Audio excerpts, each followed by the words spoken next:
ഏകദേശം ഒരു മാസമായി ഞാൻ വീട്ടിൽ പോയിട്ട്. അപ്പോൾ ഇന്ന് വീട്ടിൽ പോകാമെന്ന് വെച്ചു. ബസ്സിലാണ് പോകുന്നത്. അപ്പോൾ കുറച്ച് പാക്ക് ചെയ്യാനുണ്ട്.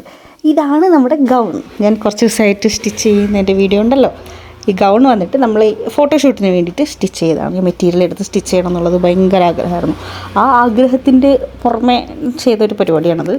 ഏട്ടത്തി പ്രഗ്നൻ്റ് ആണ് എന്നറിഞ്ഞപ്പോൾ തൊട്ടുള്ള എൻ്റെ പ്ലാനിങ് ആണ് വളകാപ്പിൻ്റെ അല്ലെങ്കിൽ അതിന് മുന്നേ ഒരു ഫോട്ടോഷൂട്ട്. ഇവരുടെ സേവ് ദ ഡേറ്റും വെഡ്ഡിങ് ഫോട്ടോഷൂട്ടൊന്നും എനിക്ക് നല്ല രീതിക്ക് ചെയ്യാൻ പറ്റിയിട്ടുണ്ടായിരുന്നില്ല. അപ്പോൾ എന്തായാലും ഇത് ചെയ്യണം എന്നുള്ള കടുത്ത വിശ്വാസത്തിൻ്റെ പുറകെ ചെയ്തതാണ്. ഈ ഒരു സാരി വന്നിട്ട് എനിക്കൊരു കൊളാബ് ഉണ്ട്. ആ ഒരു വർക്കിന് വേണ്ടിയിട്ട് ബ്ലാക്ക് സാരിയാണ് ചൂസ് ചെയ്യുന്നത്. എനിക്ക് ബ്ലാക്ക് ഫേവറേറ്റ് ആണ്. അപ്പം പിന്നെ അവരും ബ്ലാക്കിനെ ചൂസ് ചെയ്തപ്പോൾ ഞാൻ ഹാപ്പിയായി. വീട്ടിലുള്ള അത്യാവശ്യം ഡ്രസ്സ് കംപ്ലീറ്റ് ഞാൻ ഇങ്ങോട്ട് ട്രാൻസ്ഫർ ചെയ്തുകൊണ്ട് വീട്ടിൽ ഡ്രസ്സൊന്നുമില്ല. അപ്പോൾ അത്യാവശ്യം ഇവിടെ നിന്നെല്ലാം ഞാൻ കൊണ്ടുപോകേണ്ടി എനിക്ക് വേണ്ടത്. പിന്നെ ഞാൻ ഇങ്ങനെ സെലക്ട് ചെയ്തുകൊണ്ടിരിക്കുകയായിരുന്നു ഏതൊക്കെ എടുക്കണമെന്ന്. പിന്നെ ഞാൻ സെലക്ട് ചെയ്തതിൽ കുറച്ച് വയറ് കാണുന്ന ഡ്രസ്സൊക്കെ ഉണ്ട്. അതൊന്നും നാട്ടിലിടാൻ പറ്റില്ല നീ അവരെന്ത് വിചാരിക്കും, അങ്ങനെ അവരെന്ത് വിചാരിക്കും ഇവരെന്ത് വിചാരിക്കുന്നതുകൊണ്ട് ഞാൻ കുറേ കാര്യങ്ങൾ ഒഴിവാക്കിയിട്ടുണ്ട്. അങ്ങനെ അതിൽ നാട്ടിൽ നിന്ന് സ്കിപ്പ് ചെയ്ത കുറച്ച് ഡ്രസ്സാണ് ഞാൻ ഇവിടെ മാറ്റി വെച്ചിരിക്കുന്നത്. ഇത്രയും ഡ്രസ്സൊക്കെ ചുമന്നുകൊണ്ട് പോകുന്നുണ്ടെങ്കിലും വീട്ടിൽ നിന്ന് എവിടെയെങ്കിലും പോകുമ്പോൾ ഇടാൻ വേണ്ടിയിട്ടുള്ള ഇത് മാത്രമേ ഉള്ളൂ. പക്ഷെ ഇത് ഇടലൊന്നും ഉണ്ടാവില്ല, എവിടെയും പോകില്ല. എനിക്ക് പോയിട്ട് കുറച്ച് പണിയുണ്ട്. ആ ബ്ലൗസിലെ വർക്ക് കംപ്ലീറ്റ് കഴിഞ്ഞിട്ടുണ്ടായിരുന്നില്ല. ഞാനന്ന് കാണിച്ചിട്ടുണ്ടായിരുന്നില്ല വളകാപ്പിൻ്റെ ബ്ലൗസ്, അതിൻ്റെ പണി കംപ്ലീറ്റ് കഴിഞ്ഞിട്ടുണ്ടായിരുന്നില്ല. അപ്പം ഞാൻ പോയിട്ടാണ് പിന്നെ ആ ഒരു പണിയുണ്ട്. ഈ ഒരു സാരി ഉണ്ടല്ലോ, ഈ സാരി വന്നിട്ട് വളകാപ്പ് ദിവസം എനിക്ക് ഉടുക്കാൻ വേണ്ടിയിട്ടുള്ളതാണ്. അതും ബ്ലാക്കിൻ്റെയാണ്, ബ്ലാക്കിൽ ഗോൾഡൻ വരുന്നത്. ഇതാണ് വളകാപ്പിന് ഏട്ടത്തേക്ക് ഉടുക്കാനുള്ള സാരി. അപ്പോൾ ഇത് രണ്ടും കൂടെ പാക്ക് ചെയ്യാന്ന് വെച്ച് കഴിഞ്ഞാൽ ഫസ്റ്റ് ഗൗൺ ഫില്ല് ചെയ്തതുകൊണ്ട് ഇതൊന്നും വെക്കാനുള്ള സ്ഥലം ബാഗിലില്ല. പിന്നെ എനിക്ക് 2 ബാഗ് 3 ബാഗൊക്കെ ആയിട്ട് കൊണ്ടുപോകാൻ എനിക്ക് ഭയങ്കര ബുദ്ധിമുട്ടാണ്.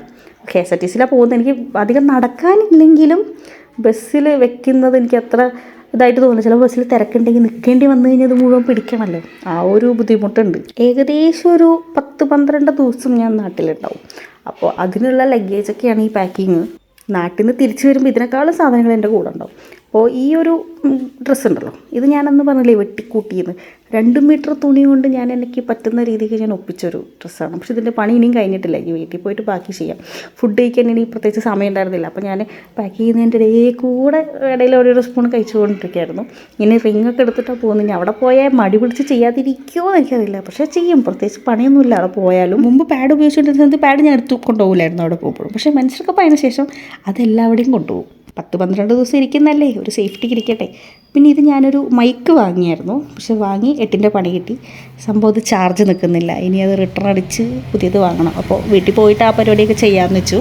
തിരക്ക് ടൈം ചെയ്യുന്നതിൻ്റെ ഇടയിൽ കൈ പൊള്ളിച്ചിട്ടുണ്ട് രാവിലെ തന്നെ. പിന്നുള്ളത് ഈ ജ്വല്ലറി ബോക്സ്. ഇതിലാണ് ഞാൻ എൻ്റെ അത്യാവശ്യം വളമാല കമ്മല എല്ലാം കൊണ്ടിട്ടിട്ട് കൊണ്ടുപോവുക. ഇത്രത്തിനേക്കാളും ഉണ്ട്. പക്ഷേ എനിക്ക് ക്യാരി ചെയ്യാനായിട്ട് ഞാൻ അത്യാവശ്യം വേണ്ടത് മാത്രം പെറുക്കി കെട്ടിക്കൊണ്ട് പോകുന്നുണ്ട്. യൂസ് ചെയ്യുന്നില്ല, ചുമ്മാ ഷോ കാണിക്കാൻ വേണ്ടിയിട്ട്, എല്ലാവരും കാണിക്കാൻ വേണ്ടിയിട്ട്. ഇപ്പോൾ ഞാൻ കുറച്ച് കൂടുതൽ വാങ്ങിയായിരുന്നു കമ്മലൊക്കെ. അപ്പോൾ അന്ന് വീട്ടിൽ കാണിച്ചേക്കാന്ന് വെച്ചു. ഈ കമ്മലൊക്കെ ഭയങ്കര വെയിറ്റാണ്. അപ്പോൾ ഇതിലേതെങ്കിലും ഓക്കെ ആയിട്ടുള്ളത് ഫോട്ടോഷൂട്ടിനും ഷൂട്ട് ആവുകയാണെങ്കിൽ ഇടാലോ എന്ന് പറഞ്ഞിട്ട് ഇവിടെ വന്ന് എടുക്കാൻ പറ്റില്ലല്ലോ. പിന്നെ വീട്ടിലാണെങ്കിലുള്ളതൊക്കെ കുഞ്ഞു കുഞ്ഞു കമ്മല, ഇതൊക്കെ വലുതാണ്. ഇതിലെന്ന് പറഞ്ഞാൽ എനിക്ക് ശരിക്കും നല്ല പണിയാണ് കിട്ടിയത്. കാരണം ബാഗ് പാക്ക് ചെയ്യുക എന്ന് പറയുന്നത് സിബ് ശരിക്കും അടയാനേ പറ്റുന്നുണ്ടല്ലോ, അത്രയ്ക്കും ലോഡായിരുന്നു. ഇതെങ്ങനെ എടുത്തോട്ട് പോകുമെന്ന് എനിക്കൊരു ഐഡിയ ഉണ്ടായിരുന്നില്ല. ഞാൻ എങ്ങനെയൊക്കെ മാറ്റി മറിച്ച് വെച്ചിട്ടും ബാഗിലെല്ലാം കൂടെ കൊള്ളില്ല. ശരിക്കും ആ ഗൗൺ അവിടെ നിന്ന് മാറ്റിയിട്ടുണ്ടായിരുന്നെങ്കിൽ എനിക്ക് ഓക്കെ ആയിരുന്നു, എല്ലാം കറക്റ്റ് സെറ്റ് ആവുമായിരുന്നു. പക്ഷേ ഗൗൺ മാറ്റാനും വഴിയില്ല. പിന്നെ ഞാൻ കുറേ കവറൊക്കെ തിരഞ്ഞു നോക്കി ഇട്ട് വെക്കാനായിട്ട്, ഗൗൺ കൊണ്ടുപോകാനായിട്ട്. ഫൈനലായിട്ട് ഞാൻ തിരഞ്ഞപ്പോൾ എനിക്കൊരു ബാഗ് കിട്ടിയായിരുന്നു, പേപ്പർ ബാഗ്. പിന്നെ ആ ബാഗിനകത്ത് ഞാൻ ഗൗണ് അതിലേക്ക് വെച്ചിട്ട് പിന്നെ എൻ്റെ ലോഡ് സെറ്റ് ചെയ്തിട്ടുണ്ട്. അപ്പോൾ അത് പിടിക്കാൻ കുറച്ച് ബുദ്ധിമുട്ടുണ്ടായിരുന്നു. ബസ്സിൽ കുറച്ച് ബുദ്ധിമുട്ടുണ്ടാവും എന്തായാലും. എന്നാലും വേറെ വഴിയില്ല. എനിക്ക് കുത്തി നിറച്ച് എനിക്ക് വേണ്ട സാധനങ്ങളൊന്നും കൊണ്ടുപോകാൻ പറ്റില്ല. ഞാൻ പാക്ക് ചെയ്ത് കഴിഞ്ഞപ്പോൾ എനിക്ക് ജീൻസൊന്നും കൊള്ളുന്നുണ്ടായിരുന്നില്ല. അപ്പോൾ ഞാൻ പിന്നെ എന്ത് ചെയ്യും എന്ന് വെച്ചിട്ട് ഞാൻ പാക്ക് ചെയ്തതിൽ നിന്ന് എടുത്ത് റിട്ടേൺ മാറ്റിയിട്ട് സെറ്റാക്കിയിട്ടുണ്ട്. പെട്ടെന്ന് പോയി ഒന്ന് സെറ്റായിട്ട് വന്നിട്ടുണ്ട്.